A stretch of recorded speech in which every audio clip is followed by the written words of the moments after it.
thank you, Muriel, for opening. Anyone who knows Muriel is in awe of the tireless way that she works to fight for the rights and the advancement of Aboriginal women.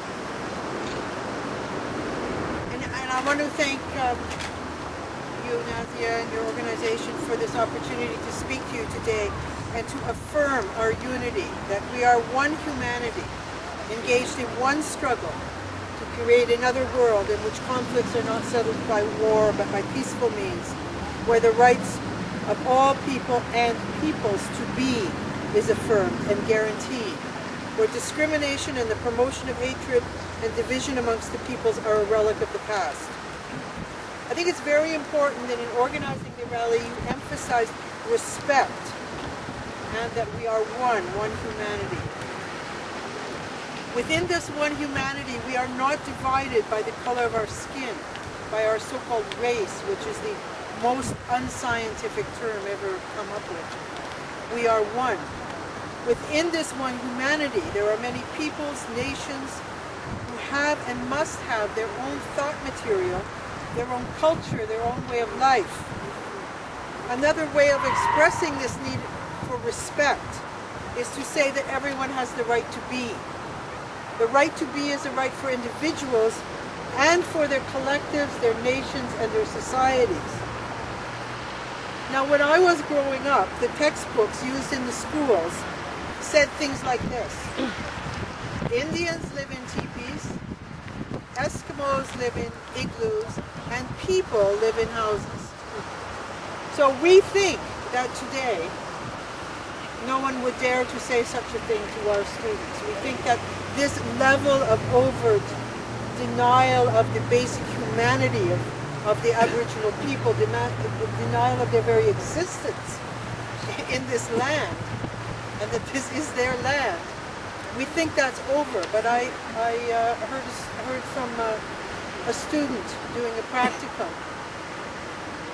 just this spring that he received a series of questions from the publisher of the textbook. And it said this, it said to the students, who were the first people to set foot on North America? The Vikings, the French, the Spanish, or whatever it was, right? The British. You had your choices. But none of the above was not a choice.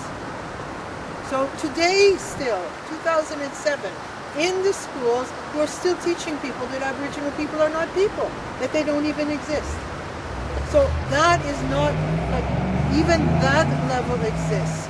Never mind the whole question that the First Nations as nations have their rights as collectives, as societies, have their own thought material, their own governments, their own ways of organizing themselves.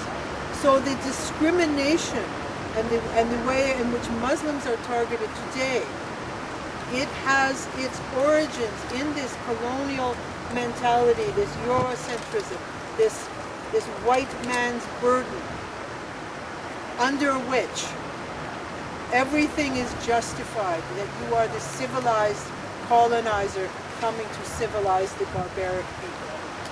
And that is used today by George Bush, yesterday by Tony Blair, hopefully, thank goodness not today, but tomorrow by someone else. You may know that Tony Blair has resigned. By Harper, and so on and so forth. So I want to give you a couple of more examples. Tony, who's going to be speaking next, when I was thinking about what to say here, it hit me that we first worked together in, I think, 1976, unless he corrects me, in opposing something called the Green Paper on Immigration. So this was a notorious, infamous document of the government of the day. It was supposed to be a discussion on immigration, so, you know, the whole thing is whoever frames what the discussion is about is very, very important. So what it posed for discussion was whether the immigrants with, quote, novel and distinctive features, that is, the immigrants coming from Asia, Africa, and Latin America, were responsible for crime, overcrowding of the cities, unemployment, you name it, you know, any ill that you could find, housing shortages, And it's from this report that the term visible minorities comes.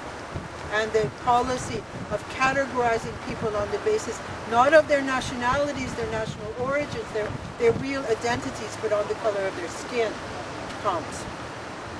So then we have, and this is my final one, I hope I'm not going on too long, but I think it's important to go into some of these things, and it's a nice day. So in the 1990s, we had the amendments to the Canadian Constitution, which were defeated in a national referendum, so they never came to be. And in these, Canada was described as having been founded by two nations, English and French. So historically, this has absolutely nothing to do with reality. First of all, the Aboriginal peoples, whose land it was, are not even mentioned. Second of all, these so-called English are actually Scottish and Irish, many of whom are fleeing to Canada because British colonialism has just decimated their lands, okay? Never mind the fact that the railways are built by the Chinese immigrants and the East Indian immigrants and others who are settlers right from the beginning in British Columbia and who have to fight racism right from the beginning in British Columbia. So it's a complete distortion of Canadian history, a fiction set up so that there's a hierarchy of rights. And then on this basis, you say everyone else in the society is called an ethnic or an immigrant. So it's very, I mean, it's not nothing. But this whole thing was rejected by Canadians who voted it down. And this whole notion of having this kind of division of the people on the basis of what color you are, on the basis that if you're not part of the English or French-speaking original settlers, that you're not actually a Canadian. So we have this, instead of a modern conception of citizenship, that is, as citizens, we're Canadians. As our nationality pertains to our national origins, to how we identify ourselves, what culture and history and tradition and thought process we're part of. So that's what's being distorted. Because if we asked everyone here what multiculturalism means to them, I think that most likely we would say that multiculturalism is something positive, not where everyone is supposed to give up what makes them what they are, but that we celebrate and respect and recognize each other's cultures and thoughts and so on. But unless we throw into the dustbin of history that Eurocentrism, that white man's burden outlook, then instead of something positive, it becomes something to use to exert pressure on people, that you're only going to be accepted if you submit, if you go along with Bush's conception of democracy, if you submit that everybody in the world has to organize themselves on the basis of the European nation state, on its way of organizing the economy, its way of governing, and so on, and that this is the only legitimate thing that exists. So along with that, then they introduce this idea of tolerance. Like, have you ever met a person who wants to be tolerated? Because the most negative thing you can imagine. And they go around talking about tolerance as though this is something good. So it's to introduce the idea that we're not one, as today's rally says, but we're already divided and now we shouldn't hate each other. When this is not the way things are in Canada at all. That we aren't divided in this way. So one of the key forms of this attack today is the criminalization of belief and ideology. So wherein the Canadian state supposedly represents modern values, and then everyone's supposed to agree with these values. And then everyone is put on the defensive, well, do you agree with these values or not? So this means that your right to conscience is being criminalized. Your right to believe as you decide. And then people are put under pressure to declare their loyalty. So I want to give an example of a program from a couple of days ago of the CBC.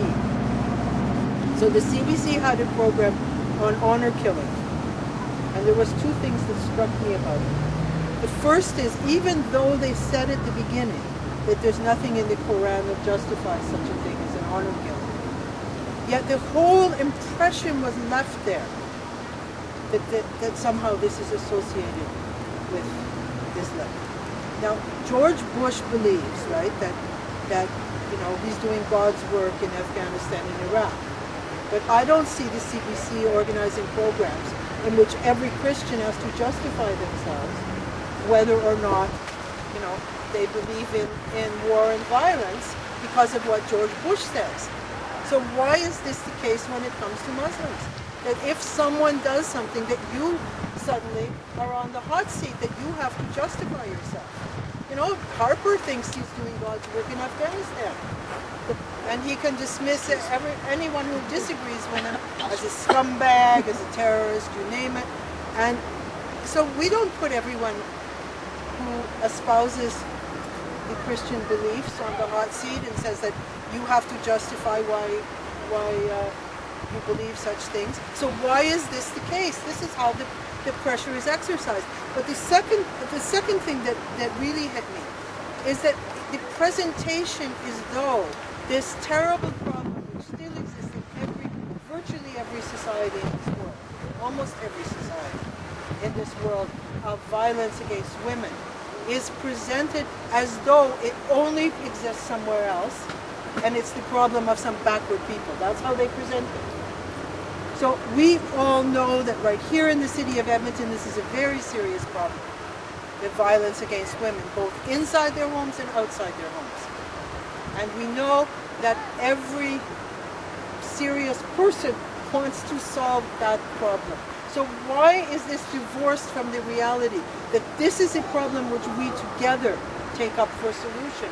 And instead it's used to put pressure on people, to attack people, to make people feel bad. So this kind of approach, like we can really see, like if you have this approach, you cannot be serious about solving violence against women, or you would not take such an approach. So there's no reason why any woman or anyone else should have to feel on the defensive, should accede to this pressure. So no one should have to justify themselves in that way. That's really what I'm saying. Like these millennial-old civilizations of the East, they call it, which is itself a Eurocentric idea to say East, but have their history, their thought material, their science, their philosophy. They have every right to work out how to govern themselves. Like, so this is what Harper and Bush and others are saying, that you cannot believe. If you believe this, if you don't submit on this, then they want to say that you are with the terrorists, that you are, and so on and so forth. So, I mean, I can't not make an aside on that, which is that the events of the last 2 weeks, if there's still a thinking person left in Canada, a thinking Canadian, who believes that CSIS, the RCMP, or the government gives two hoots about bringing the terrorists to justice, the Air India inquiry has certainly put that to rest. So what was going on there, why this happened, who did it, how they were involved, that has to be discussed. We have to draw conclusions. But one thing is very clear.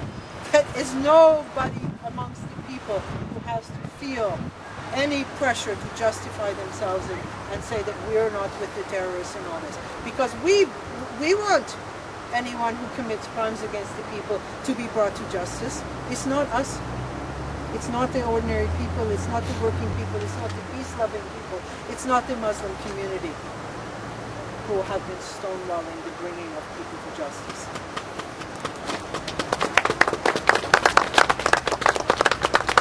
So where do we stand? First, we stand together. We said that everyone's responsible to defend the rights of all. We don't accept that when one section of the people is attacked, that if Muslims are attacked, like I have people say to me, okay, you're not a religious person, why are you defending Muslims? You see, like this is the issue. Right? We're actually at a meeting, I think, when someone raised this, right? So it is our duty to defend the rights of all, to defend anyone who is under attack, and to say that if one is not safe, then no one is safe. That's number one. And number two, it's our duty to uphold that everyone has the right to be as an individual and the right to be as a society, as a community. Because the disinformation that's being used against people, what does it mean? We all know it's disinformation, right? So what is disinformation? It's to, if you like, disinform, right? So when you disform, then you try to destroy the forms which people have created for themselves and leave them with nothing. So of course we need new forms. I'm not suggesting that there are things in this society that don't need renovating. Everything needs renovation. Everything needs newness. But when you go out to destroy the forms which people have, that is to put people in a position where they cannot get together and solve problems.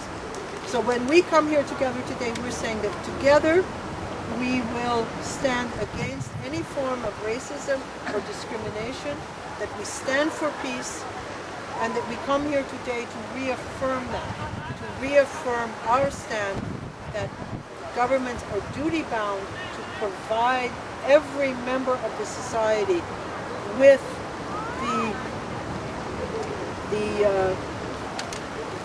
their rights guaranteed, and that together we will work for that society which affirms the rights of all and for an anti-war government in Canada. Thank you very much.